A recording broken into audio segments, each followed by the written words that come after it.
शाहूवाडी पन्हाळा विधानसभा मतदारसंघाची मतमोजणी तहसील कार्यालय नजीक जुन्या शासकीय धान्य गोडाऊनमध्ये निवडणूक निर्णय अधिकारी तथा प्रांताधिकारी समीर शिंगटे, सहाय्यक निवडणूक तथा शाहूवाडीचे तहसीलदार अधिकारी रामलिंग चव्हाण, पन्हाळ्याच्या तहसीलदार माधवी शिंदे यांच्या प्रमुख उपस्थितीत सकाळी 8 वाजता सुरू झाली।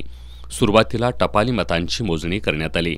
यात आमदार डॉक्टर विनय कोरे यांनी 206 मतांची आघाडी घेतली। यानंतर ईव्हीएममधील मतमोजणीला सुरुवात झाली। एकूण 25 टेबलवर 14 फेरींमध्ये ही मतमोजणी करण्यात आली। यामध्ये पहिल्या फेरीपासून 14व्या फेरीपर्यंत माजी आमदार सत्यजित पाटील सरोडकर यांनी विद्यमान आमदार विनय कोरे यांच्यावर आघाडी घेतली होती।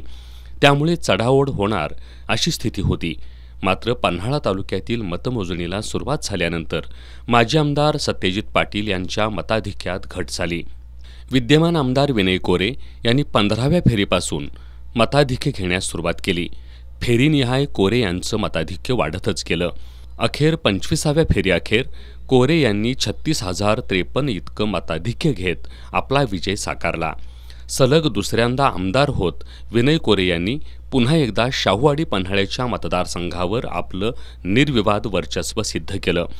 शाहूवाडी पन्हाळा विधानसभा मतदारसंघात एकूण 14 उमेदवार रिंगणात होते।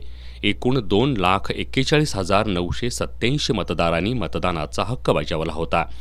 यावेळी झालेल्या मतदानात विद्यमान आमदार विनय कोरे यांना 1,36,064 इतके मतदान मिळाले, तर माजी आमदार सत्यजित पाटील यांना 1,11,000 इतकी मतं मिळाली। नोटा मतदारांची संख्या 562 इतकी होती। या मतदारसंघात उभ्या असलेल्या अन्य 12 उमेदवारांना 5,132 मतं मिळाली। विजयानंतर आमदार कोरे यांच्या कार्यकर्त्यांनी गुलालाची उधळण करत एकच जल्लोष केला।